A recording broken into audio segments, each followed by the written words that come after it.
নমস্কার বন্ধুরা, এমবি কিচেনে তোমাদের সকলকে জানাই স্বাগত। নিরামিষ পদের মধ্যে পনিরের যে কোনো আইটেমই খুব জনপ্রিয়। ছোট থেকে বড় সকলেরই পছন্দের খাবার এটি। পনির বাটার মশলা পালং পনিরের মতোই আরেকটি জনপ্রিয় আইটেম হলো চিলি পনির। পদটি তৈরি করতে বেশি সময়ও লাগে না। তাহলে চলো দেখে নেওয়া যাক এই সুস্বাদু খাবারটি বাড়িতে কিভাবে বানাবে। আমি এখানে 250 গ্রাম পনির নিয়েছি। প্রথমে পনিরটা চৌকো চৌকো করে পিস পিস করে কেটে নিয়েছি। তারপর একটা বাটিতে 1 চামচ ময়দা ও 1 চামচ কর্নফ্লাওয়ার ভালোভাবে মিক্সড করতে হবে। এবার এই মিশ্রণের মধ্যে পনিরগুলো ঢেলে ভালো করে মেশাতে হবে।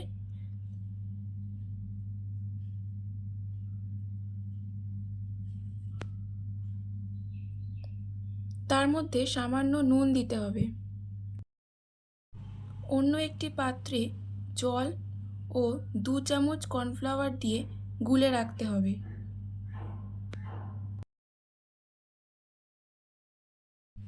আর একটা বাটিতে 1 চামচ রেড চিলি সস, 2 চামচ সোয়া সস আর 2 চামচ টমেটো সস দিয়ে ভালো করে মেশাতে হবে।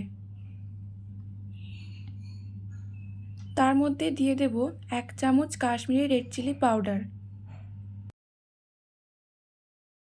তারপর গ্যাসে কড়াই বসিয়ে তাতে তেল দিয়ে গরম করতে হবে। তাতে পনির দিয়ে ভাজতে হবে। পনির ভাজা হয়ে গেলে তুলে রাখতে হবে। তারপর ওই কড়াইতে আরেকটু তেল দিয়ে তাতে রসুন কুচি, আদা কুচি দিয়ে সামান্য নাড়াচাড়া করে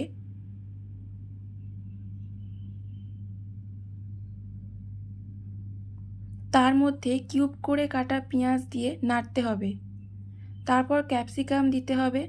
তারপর হালকা ভাজা ভাজা হয়ে গেলে তার মধ্যে দিতে হবে বাটিতে তৈরি করে রাখা সসের মিশ্রণ আর সামান্য নুন। ভালোভাবে মেশাতে হবে। কিছুক্ষণ পর জল ও কর্নফ্লাওয়ারের মিশ্রণটা ঢেলে মিশিয়ে নিতে হবে। ভালো করে নাড়তে হবে যাতে কড়াইতে লেগে না যায়। বেশ কিছুক্ষণ পর দিয়ে দিতে হবে ভেজে রাখা পনির। আবারও ভালো করে নাড়তে হবে। তারপর দিয়ে দেব সামান্য চিনি। তারপর সামান্য নাড়াচাড়া করে নামিয়ে নেব। তাহলেই রেডি চিলি পনির। আজকের রেসিপি তোমাদের কেমন লাগলো আমাকে অবশ্যই কমেন্ট বক্সে লিখে জানিও। আর যদি ভালো লাগে তাহলে তোমরাও বাড়িতে তৈরি করে খেয়ে দেখো চিলি পনির। রেসিপিটি ভালো লাগলে অবশ্যই লাইক, শেয়ার অ্যান্ড কমেন্ট করতে ভুলো না। নতুন বন্ধু হয়ে থাকলে চ্যানেলটা অবশ্যই সাবস্ক্রাইব করার অনুরোধ রইল। পাশে থাকা বেল আইকনটা প্রেস করে দেবে যাতে আমি যখন ভিডিও দেব খুব সহজেই তোমাদের কাছে পৌঁছে যায়। আজকের মতো এই পর্যন্তই, আবার হাজির হয়ে যাব নতুন কোনো রেসিপি নিয়ে। ততক্ষণ সবাই ভালো থাকবে, সুস্থ থাকবে, আমার পাশে থাকবে।